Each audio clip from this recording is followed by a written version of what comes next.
What's up, everybody? My name's Chance, and today we're going to be looking at a Mardu Mothra deck, and I've got to say this is or a Broodmoth deck. Well, Mothra, Broodmoth, whatever. Y'all know what I'm saying. This is going to be my favorite variation of the Mothra Broodmoth decks out there, really.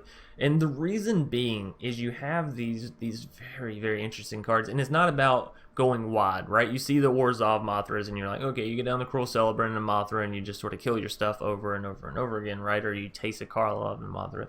It's all about just getting down a lot of stuff and then having it be killed, right? This deck is more so focused on the creatures that are dying. Yes, we have the Cruel Celebrants. Yes, we have the Corpse Knights, but we also have Dreadhorde Butchers, right? We have Kroxa, which are going to be double proccing off the Broodmoth.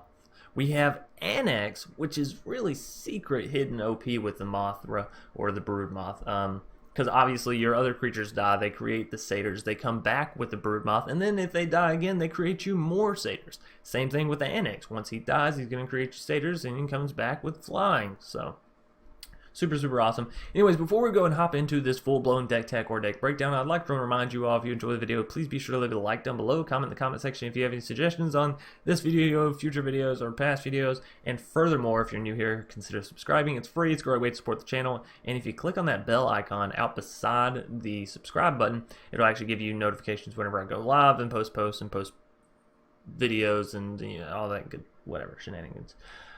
Furthermore, if you're not already a part of the channel Discord, go down into the description below and click on that link and join up. It's a great way to submit decks to me so I can actually see them easily and have them organized as far as like who submitted what first, and it doesn't get out of contact, or out of context. Whatever word I'm looking for there. So yeah, click on that Discord link, go over there, join us, have fun. Don't be all alone in these times of Corona. There's tons of people to hang out with, tons of people to play Magic with. So, on into what we are actually playing with here today, though. As I said, Mardu Moth got to be my favorite variation, and it's just because the double proc and the Kroxa, right? Having something like a Dreadhorde Butcher that's just sitting there swinging again, gaining these counters, and you're like, man, how do I get rid of this Dreadhorde Butcher? Because nobody likes seeing it. Nobody likes seeing a Dreadhorde Butcher, having to deal with it, and having to deal with the damage that it deals on death, right? It's just like, ugh, it's a fucking headache. I'm gonna lose something if I don't exile it. Well, once Dreadhorde Butcher dies, not only does it come back, but it comes back with flying, so it's even harder to block, it's even harder to stop, it's even better for you, I guess, but much, much worse for your opponent. It also opens up the gate for things such as Fire Prophecy, which is some great removal, instant speed, and somehow allows you to cycle, not really, kinda, sorta, though, right? You get this, like, one-time cycle effect on a card, right? So, really, really cool there. Footlight Fiend's already available, Garrison Cat, all those cards are already available. But yeah, really the Kroxa, the Dreadhorde Butcher, the Anax, these things are all very, very nice. The Judith and the Mayhem Devil, even better, right? In a Mothra deck, in a Broodmoth deck, being able to have these things come down and your creatures just constantly staying alive while you're constantly still getting to take the damage as if they are getting removed from the battlefield, it's just so fantastic. And then, of course, we have things like Doom Foretold, which obviously should come out more in your favor, considering you have the Broodmoth to sort of bring your creatures back and even get re-sacrificed to the Doom Foretold, if that's what it comes to. And then, last but not least, the Topper, the Coup de Grace, if I can get my words correctly, Kaya's Wrath, right? The way to just board wipe, and this does sort of have that same similar effect of the Orzhov Luminous Broodmoth, right? Where you're just sort of getting down a bunch of units and then wiping them all and whatever. So Kaya's Wrath, still fantastic in the deck, still great at wiping things out, but yeah, I gotta say, I love Mardu Moth. It's gotta be one of my favorite deck, just variations so far from I almost said Theros, from Ikoria. So, without further ado, we are going to go and hop right into our matches. Raikage? Not quite sure. We will see, though. We will see. I get to go first. How fantastic. Now, the question is, would I rather have Dreadhorde Butcher turn 2 or Cruel Celebrant? I think I'd rather have Dreadhorde Butcher, to be completely honest. Because if it gets out early, and if it gets going, it's clearly going to do more damage. Whereas Cruel Celebrant, we're kind of waiting on them to kill something, right? We'll see. Well, I see an open path for the Dreadhorde, so I definitely do want to get it down. Alright, so Dreadhorde straight to the face. That'll at least give it the +1/+1 counter, make it deal a little bit more damage when it does die. And our opponent's playing Jund. Jund with an Incubation Druid. Interesting. Now, we can go ahead and Fire Prophecy that Incubation Druid. I'm thinking that's what we're going to do here, actually. We're going to do an instant speed, too, so our Garrison Cat can get through. I actually don't want to put any cards on bottom. I think this is a great hand where we're sitting at. So we'll get in for some more damage, and Dreadhorde will just keep getting bigger and bigger. And, of course, if we can get a Mothra down, that would be all the better. There's a Clothius. Oh, well, how fantastic of you to join the party there, Mothra. Alright, so we're pretty much good on white, black, all that, yeah. So we'll get some more down. Actually, should have got some red men down there. Y'all know me. Me and mana just don't cope very well together. Anyways, Mothra is down. Now it's time for her. Well, it does say queen, right? Mothra Supersonic Queen. So it's time for her to do her job and keep our creatures alive, basically, even through death. So Mothra, just don't die here, and we'll be all good. All good.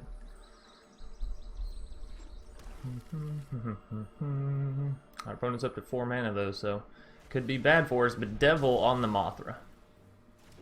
Well, let's look at it from the other side.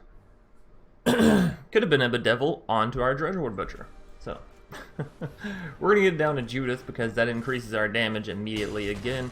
Cruel Celebrant is nice, but it doesn't exactly increase your damage immediately. Dreadhorde Butcher now to the point where if they don't exile it, it will finish them. It will do the rest of the job. So, that's kind of the great thing about Mothra is if you don't target it, right, and you leave this stuff down, well, then you're, oh yeah, then you're signing your own death, right? So we're going to deal 7 damage here. That's going to be a GG in game 1. They targeted the Mothra. Should have got rid of the Dreadhorde, I guess. Maybe. Maybe not, because then Dreadhorde would have came right back. Oh well. Roynet play? I don't know. I don't know. But I see a Mothra in hand. I keep the hand, okay? I'm a very simple man. That's how I like to do my stuff. Healer's Hawk coming down for our foe. I'm not a fan of that. Not a fan of you just getting down stuff all early and whatnot. So we're gonna lead with the Sacred Foundry. It'll be our red mana. Daxos. So our opponent's playing life game. That's fine. That's fine. It's all good. It's all good in the neighborhood. 2 Mothras. You know it's better than 1 Mothra. 2 Mothras. Not really. They don't stack on each other. They don't make each other better. So it's actually not a true statement. Don't you love slapping generic statements on things and then you really think about it and you're like, well, actually. Well, let me retract that real quick. I feel like I do that a lot. I'm like, general statement everywhere. People are like, but wait a minute, Chance. Alright, so Healer's Hawk plus Daxos plus a Venerated Loxodon. This is a weird mono white weenie. I gotta say, I'm gonna be super excited when we get to that Kaya's Wrath. Can't happen quick enough, am I right? But for now, we're just gonna kind of play it slow. We're gonna get down some defenders, right? We're not gonna worry too much about that 4 damage that's coming in from the skies, because again, we're about to Kaya's Wrath the hell out of this board before we get down to her Mothras, right? Of course, I guess. No. Let's just Kaya's Wrath it. I was gonna say, of course, we do have 2 Mothras, so if I wanted to go ahead and throw down a Mothra and then Kaya's Wrath and get my Footlight Fiend / Garrison Cat, it might be okay. But then again, it's a Footlight Fiend / Garrison Cat, so like, it's really not worth waiting a whole turn to Kaya's Wrath for these 2 little 1/1s, so we will just allow our opponent to feel the full wrath of Kaya come our turn. They're thinking, they're swinging all in, they're doing it. They are doing it. That's fine. I wanted you to do that anyways. Haha, joke's on you. So Footlight is just going to strike them in the face because can't kill anything, and we're about to kill everything anyway, so you know. There it is, Kaya's Wrath. Get that stuff out of here. Now Daxos is going to gain them some more life. Sure, they're at 29. I'm not too worried about it though. We have Mothra, the supersonic, super ultrasonic queen. Alright, so we go for the Mothra, and then we throw down some land tapped. Oh boy. Super happy to have this card on the board. And yeah, I guess we'll see where we go from here. I do think Mardu is by far the best color scheme for it, because you get access to Judith, you get access to the Dreadhorde Butcher, these things that you just Anax. Oh, Anax is so beautiful. Alright, so Impassioned Orator, gaining our opponent some life, and they're going to get down to Trusted Pegasus. It's an interesting card. Kroxa. Kroxa is very interesting, so I tell you what, we're going to get down another Mothra. I am going to shock that land in. Then we're going to get down a Kroxa, make them discard a couple times, actually. Well, I guess just the once, right? We'll return it to the battlefield the once, and then, yeah. Boop-a-da-boop. Boop-a-da-boop. We can swing in with our first Mothra, since we do have our second one to also defend, and then they shouldn't defend it. Cool beans, so... yeah, double proc on the Kroxa is very, very nice. I've actually been thinking about Mothra in a Bant deck.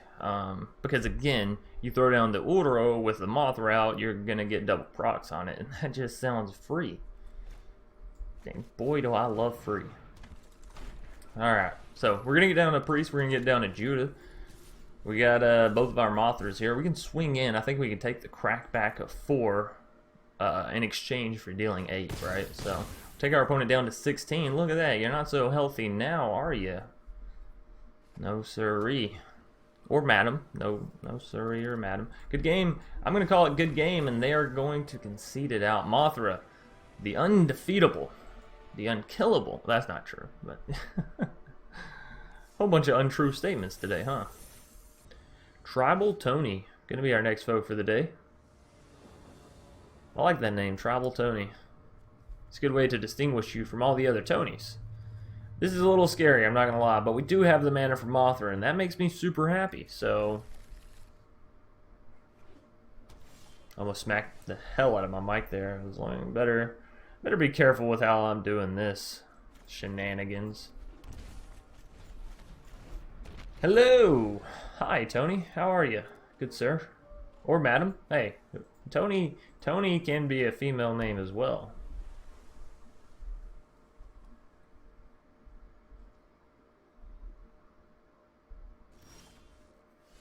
And who's to say a woman can't be in a tribe? That's just outrageous. Just downright outrageous. We will go ahead and pay the life. But, of course, we should swing in with Footlight Fiend first and foremost.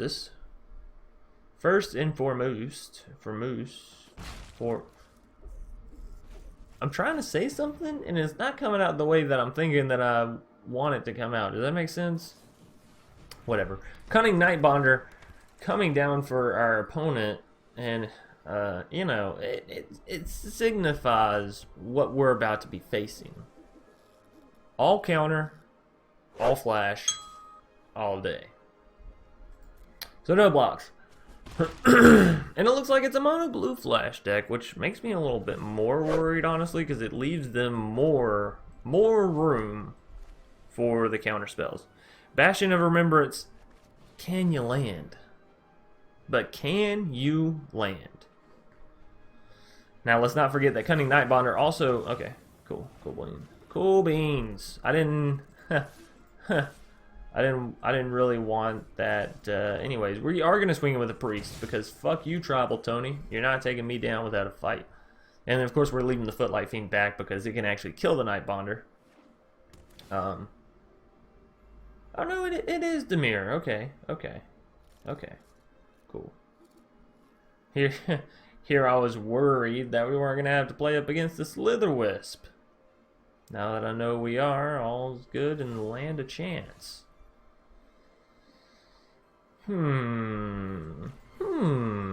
I think we're gonna play it slow here. I think we're just gonna get down the Garrison Cat. Just gonna play it a little bit slow. Now they're thinking, do I counter that? Because if I don't, then priest can do her priesty stuff. I don't think I want to activate the priest on this turn though, do I?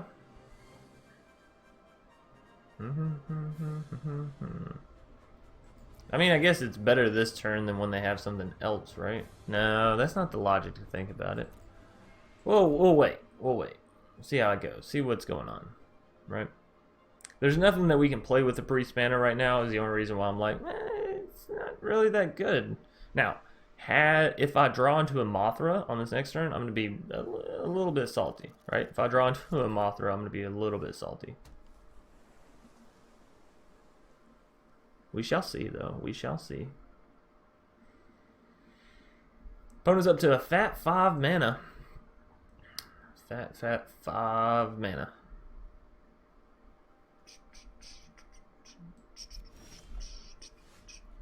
Fire Prophecy.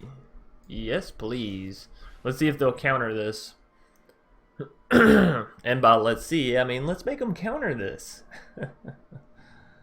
We all know it's gonna happen. Come on, you got 4 cards in hand. You're gonna tell me, wow. I am genuinely, thoroughly surprised. I'm gonna get rid of the Anax. The land helps us play around their counter spells, right? Their counter magic. So we're gonna go next to combat. We're gonna get in with this Garrison Kitty Cat and with this Footlight Fiend. See, I told y'all there was no reason to rush sacrificing them. Now look. Now we have 2 mighty warriors. Oh, another Cunning Nightbonder, you say? Well, fine. Fine by me.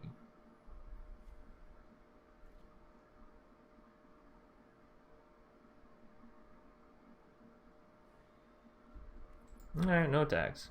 There's no reason for us to priest yet, you know? Get rid of what? 1 Cunning Nightbonder? Draw 1 card and gain mana that we can't use to do anything except for Kaya's Wrath, which we don't want to do? Yeah, you know, I'm good. I'm gonna wait. I'm gonna wait for the right moment. Right moment to strike. Now we do have Judith available to be played next turn. Whether or not she makes it down, well, it's all up to our opponent, really. Tribal Tony taking their sweet time to decide how to play these 3 singular cards. Oh, and of all things, you know what they go with? They go with the Sorcery Speed Slitherwisp. The nothing special Slitherwisp. Now, this kind of leads me to believe that they have Ashiok's Erasure. In which case, if they do, it would be wiser then to sack these creatures and make them sacrifice their Cunning Nightbonder, because they're going to sacrifice the Slitherwisp before they get a chance to play it. Am I right? I may be wrong about that. I am going to go ahead and get some red mana here. We've been hurting. We've been hurting for some red mana. So I think I'm going to go out... Whoa, wait. This is a Judith, though, we're talking about here. A Judith. Let's go for it. Let's go for the Judith. If they have the Ashiok Erasure, I guess I'd just pay. But let's go for the Judith. Because I got to thinking about it. If you sacrifice these creatures and you don't have Judith on the board, what are you doing? That's just free damage, right?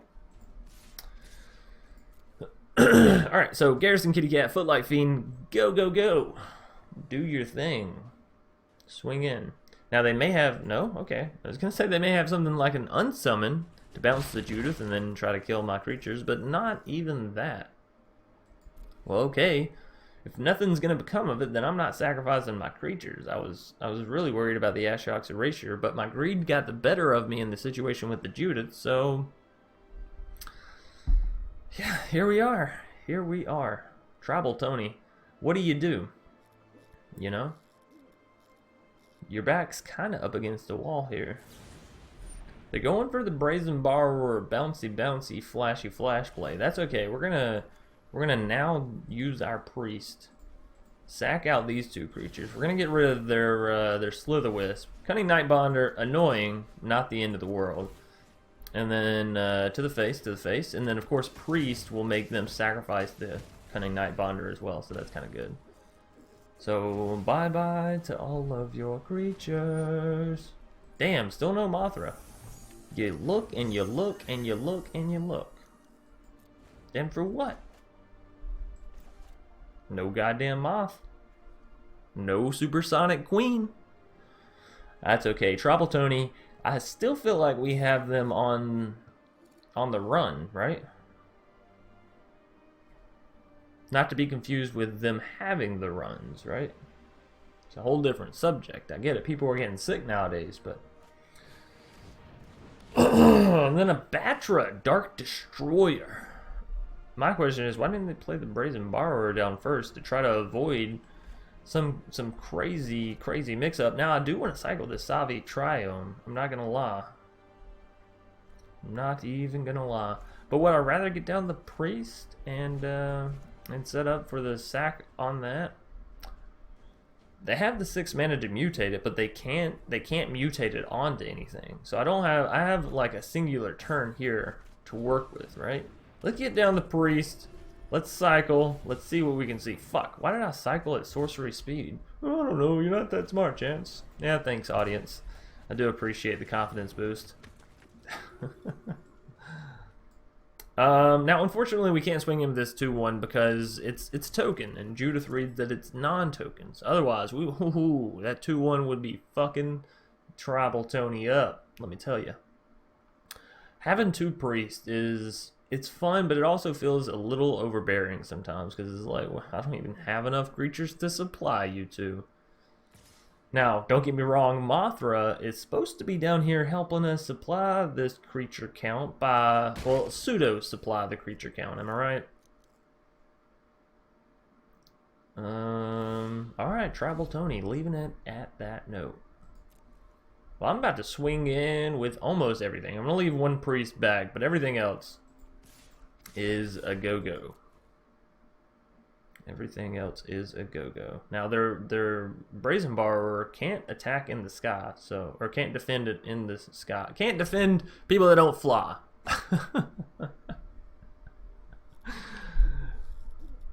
Alright, come on. What you got for me, Tony? Show me the good stuff. Show me the business. Showeth me thy business. Oh, are they going to mutate? No, they're just flashing it in. That's sorta interesting. So do we... Yes, we do. We do allow it to resolve. We do. So they're gonna block that priest. That's fun. I didn't really want that priest anyways, you know? Nope, they're gonna block that Judith. Okay. Then we're gonna target, we're gonna sack. We can sack the priest and at least get 1 extra damage out of Judith, right? But it's still only gonna be 2 damage, so not quite enough to kill their other Dirge Bat.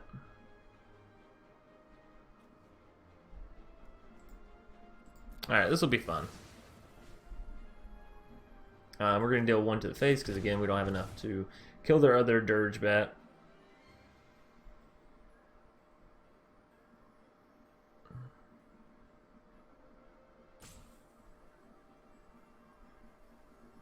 Alright, nice sack that one.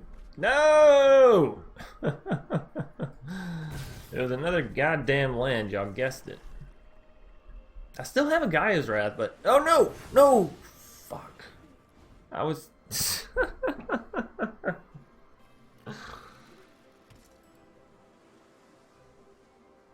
I'm gonna go hide in a corner now. I was just trying to show it to you guys, like, hey, look what I have. Oops. Haha! Our opponent has nothing to sacrifice. Doom foretold. Go. Now, even if they play the Brazen Borrower, which they can, at least then we're still getting rid of it, right? Oh, man. feel like such an idiot. Oh boy. Boy, oh boy, oh boy. Why would you not play the Brazen Borrower there? I guess they just want to end the Doom Foretold, and depending on what card they have in hand there, it may be better, right? Or they may go to play the Doom or the Brazen Borrower here, right? We'll see, we'll see. Is it worth it? Is it worth leaving the Doom Foretold out? Actually, they don't even leave it out because they just get it down this turn. Oh, Mothra. There we go, finally. And they got rid of a... Oh my goodness. I most certainly would have played the Brazen Borrower to keep the Dirge Bat. You're crazy. You're insane. Now, Tribal Tony, of course, could still have counter magic in their grasp, in their hands right there. So, I'm a little worried for Mothra. I'm not going to lie, I'm a little worried. But I think playing the Anax first is the way to go.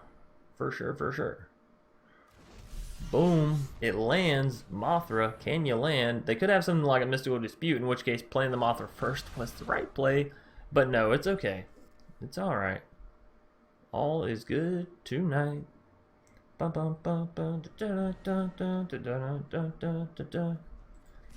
so we'll swing in with the 2-2 with Vigilance with our little knight. A little nighty night. And that should take the opponent down to 3 health. I gotta say, Tribal Tony, you're hanging in there. You're making this a lot harder than it needs to be. Of course, I'm making it pretty hard on myself, too. Still can't believe this. I don't know why I was trying to show it to y'all. Y'all can see it down here just as much as you can see it up here. It's just force of habit, you know, for me to bring the card up. Go ahead, swing in with the Brazen Borrower. It's not worth getting rid of my Mothra. I've been through 22 cards to find one Mothra. Okay? Okay? I want it. I need it. I deserve it. It's mine. Please, oh please, don't kill my Mothra. Now, our opponent's probably going to concede here because there's no real way to come back. Spectral Sailor, yeah. As I said, there's no real way to come back from the point that they're going to. Oh, we could Kaya's Wrath. We can make it interesting. Good game. Good game, good game, good game. We're not going to Kaya's Wrath because I'm a human being. But that's okay. Mothra picking up a Game 3 victory. Tribal Tony, you never stood a chance. That's not true. You had a pretty good shot there. You had a pretty good chance, I'd say. Anyways, that is going to do it for today's video. I know those first 2 matches were really short with the Mothra, but I do still have work today, and I do still have other videos I have to work on. I'm a busy man. What can I say? I do apologize. But it was fun. I gotta say, Mardu